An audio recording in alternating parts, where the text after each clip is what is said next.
Domingo, 15 de outubro, 15h30 da tarde, na residência do Dr. Iranildo Cabral da Costa, médico especialista que atendeu no Hospital de Servidores do Estado o senador Danton Jobim, quando ali foi buscar auxílio médico. Dr. Iranildo, o senhor poderia nos dar um relato sobre a sua atuação como médico especialista em atendimento quando recebeu o Dr. Danton Jobim? A minha formação é como clínico geral, cardiologista, pneumologista, mestrado e doutorado em doenças contagiosas. Eu atendi o Dr. Danton Jobim após uma conversa pessoal direta com o Dr. Jorge Duarte Martins, no qual ele fazia uma recomendação precisa das qualificações que o senador tinha e da necessidade do governo de então de que o senador recebesse um tratamento absolutamente criterioso e cuidadoso, especializado, face às condições que se apresentavam. Ou seja, o senador era potencialmente candidato a ser eleito ou indicado para governador do estado da Guanabara, ou o desejo pessoal do presidente Geisel, na ocasião, era que ele fosse presidente do Senado. Isso foi me dito pessoalmente por ele. Foi me dado 2 telefones, um do chefe de gabinete do general Poverello Couto Silva e um pessoal do diretor que estava se retirando para o repouso do final de semana prolongado, pois começava o carnaval.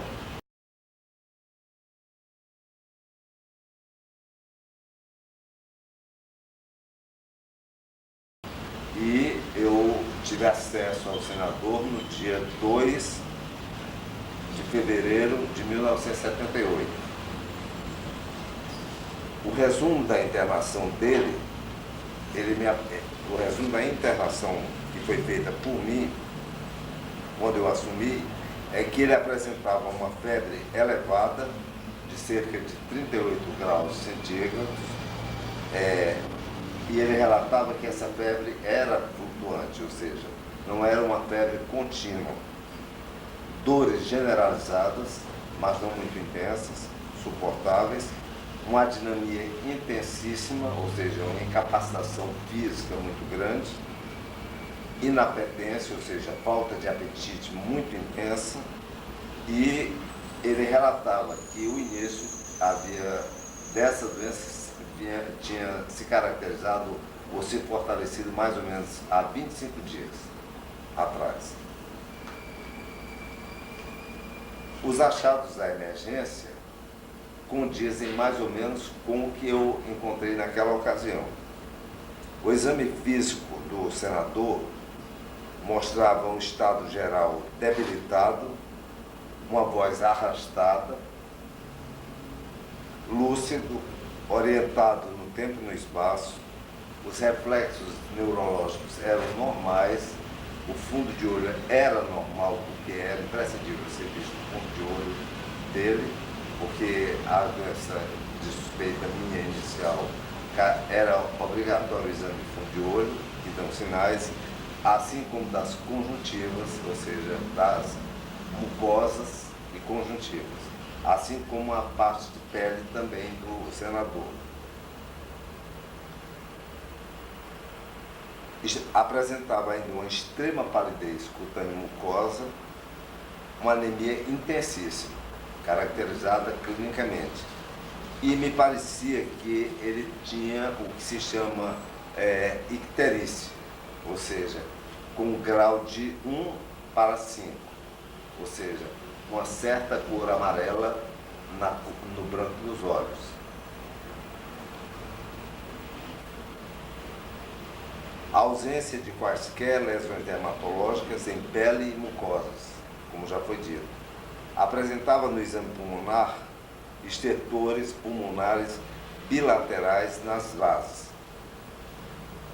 Em relação ao coração, ele apresentava um ritmo cardíaco irregular, com a frequência de 120 batimentos por minuto, uma pressão de 150 por 80 milímetros de mercúrio e, o que era mais importante, um sopro sistólico, 3 cruzes em 4, ou seja, em 4 pontos ele tinha 3 pontos. Nesse sopro sistólico, que era auscultado ao nível do tórax, na parte do foco mitral, ou seja, da válvula mitral, e que se irradiava para a esquerda.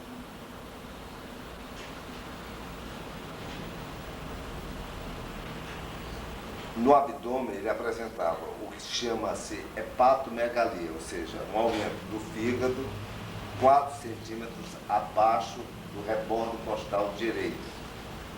Do lado esquerdo apresentava um baço aumentado em torno de 4,5 a 5 centímetros abaixo do rebordo costal, ou seja, da última costela.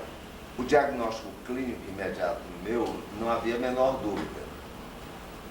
A suposição era imediata.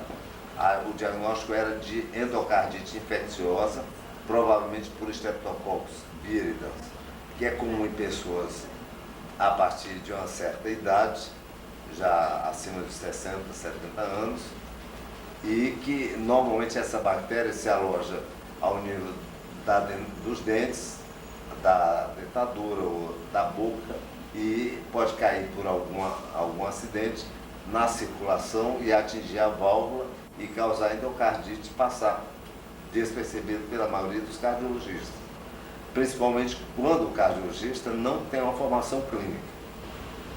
O diagnóstico clínico então estava firmado e a conduta com a rotina completa de todos os exames para endocardite infecciosa, que incluía os exames de sangue, com as hemoculturas, foram colhidas por mim mesmo 6 hemoculturas antes de ser feito qualquer antibiótico. 6 hemoculturas. E foi feito um ecocardiograma e iniciado imediatamente, depois de colhido a hemocultura, o esquema prescrito na época. Eu tenho uns livros ali para mostrar, que era o esquema base daquela época, em 1978.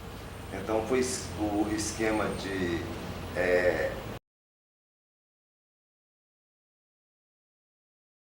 20 milhões de penicilina cristalina, divididos em 4 doses, de 6 em 6 horas, por via intravenosa.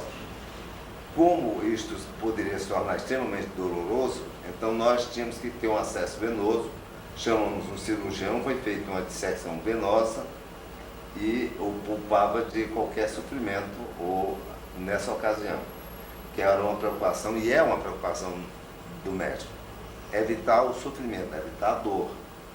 A outra substância, na época, extremamente efetiva contra o Streptococcus era a streptomicina.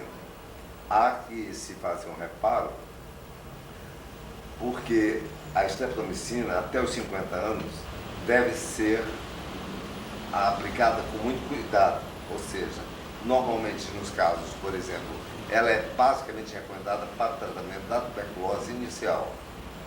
Mas você, quando usa a streptomicina em pessoas acima de 50 anos, porque ela é ototóxica, ou seja, prejudica a audição, principalmente, e o equilíbrio, consequentemente, então a streptomicina, ela deve ser dada em dias alternados. Mas face ao quadro extremo de gravidade da doença do senador, e porque foram feitos todos os exames que estavam normais, apenas o hemograma mostrava uma leucocitose muito acentuada, o látex positivo, ou seja, a leucocitose era, na ocasião, de 11 mil leucócitos por milímetros cúbicos. E foi iniciado o esquema imediatamente.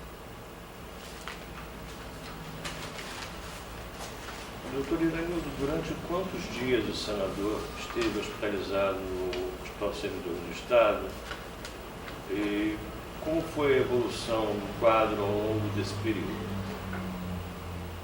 Normalmente, até a década de 78, quer dizer, naquela ocasião, a recomendação precisa seria de, no mínimo, 42 dias que ele deveria ficar usando a penicilina e a streptomicina. O senador chamou-me diretamente após uma conversa com seus assessores e com o Roberto Jobim, me chamou e disse, doutor, eu não posso ficar aqui, eu tenho que ir para Brasília. Então nós combinaríamos o seguinte, o senhor vai para Brasília, passa a trabalhar no Senado Federal, não vai haver problema nenhum, porque o senhor já é funcionário aqui, e será funcionário, agora o senhor vai comigo de avião e volta, como é que se diz, faz o remédio sábado, domingo, segunda, aí na terça, quarta eu fico em Brasília. Eu agradeci a bondade do senador, porque evidentemente seria uma honra eu ser, para a mídia seria extraordinário que eu fosse o médico pessoal do senador Danton Jobim, que provavelmente seria o presidente do Senado ou o governador da Guanabara. Eu delicadamente rejeitei a proposta, a prescrição para o senhor é essa. O estado do senhor, eu mostrei todos os exames, conversei delicadamente com ele e atenciosamente. Eu quero ressaltar a extrema bondade, o carinho, a delicadeza e digamos, não era à toa que ele era um diplomata e era um político de tão bom senso como ele o era.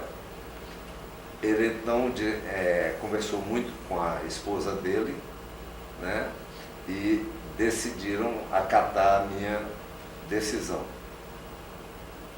Então nós começamos o tratamento. Ele ficou do dia 2 ao dia 26 de fevereiro, 2 ao dia 26 de fevereiro. Eu visitava pelo menos 3 vezes ao dia. 3 vezes ao dia, além do residente. O do residente que me acompanhava. E o doutor Atrelírio Rios supervisionava.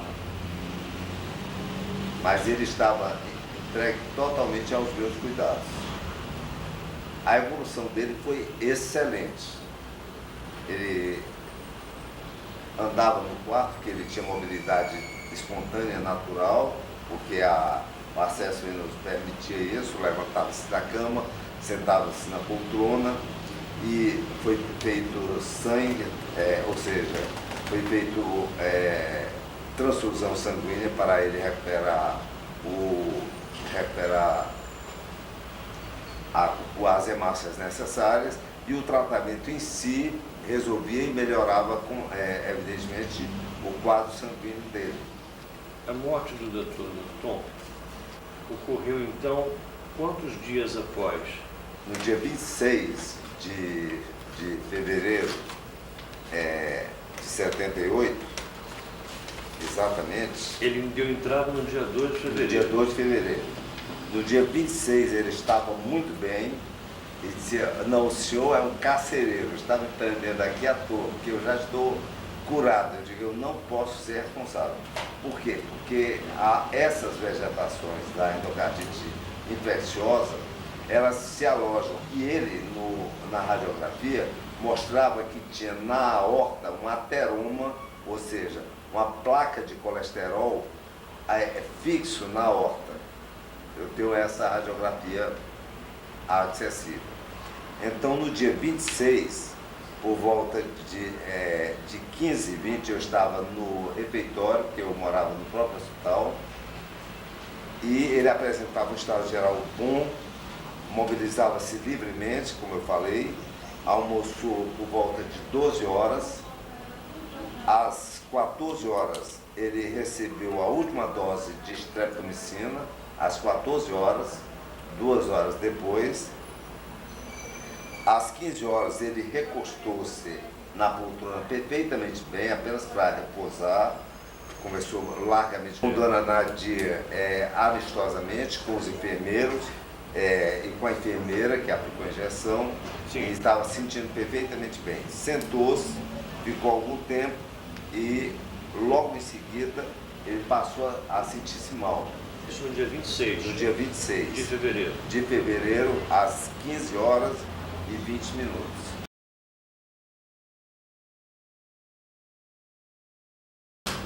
Sim. Foi chamado o médico do CTI imediatamente, que foi o doutor Florentino e outro médico, que correram imediatamente. Mas ao chegar, constataram que ele tinha tido provavelmente uma embolia. Uma embolia. Como o que acontece pulmonar, como o cerebral.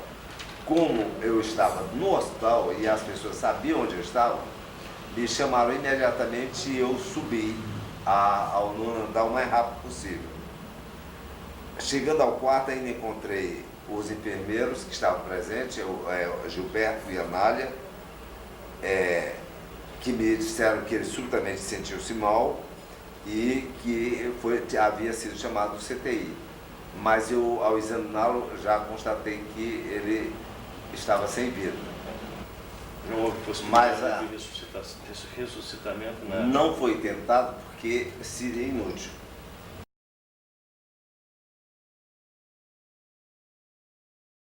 Você tem que ter bom senso para a tentativa de ressuscitação. Ou seja, aqui em 78, nós não teríamos uma tomografia computadorizada para ver se havia funcionamento cerebral. O elétron, que era o meio que nós dispunhamos, mostrava a linha sem nenhuma oscilação.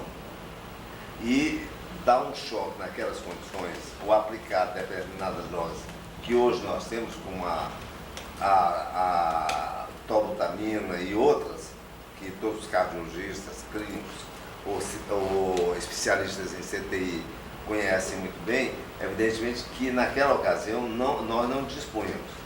Nós dispunhamos de adrenalina, foi feito inclusive uma bula de adrenalina, mas sem nenhum sucesso. De uma certa maneira, eu fui privilegiado por ter tido aquele convívio e ele ter sido entregue às minhas mãos por intermédio de um homem que talvez não tivesse os pensamentos, ou as ideias, ou os ideais que ele tinha, mas eu acho que algo superior fez com que ele chegasse às minhas mãos. E eu acredito que eu fiz aquilo que era melhor. Tenho certeza que eu fiz o que era melhor. Eram frequentes as ligações para o gabinete do chefe do gabinete civil? Não. Eventuais? Não havia. Isso aí, só quem teve esses dois telefones fui eu na mão. Quer dizer, o telefone do gabinete civil só me foi dado para ser rasgado imediatamente. Compreendo. Ser destruído imediatamente. Eu não poderia absolutamente falar sobre isso. Agora, quanto depois da volta do diretor, eu fazia diariamente um relatório ao diretor de como o senador estava passando. Eu não posso absolutamente falar sobre o que o diretor falaria ou se não falaria com alguém de esfera superior. Finalmente, uma questãozinha que me parece assim, pontual. Haveria alguma possibilidade desse quadro de embolia ter sido não fortuito? E clinicamente, pela sua experiência, haveria alguma chance nesse sentido?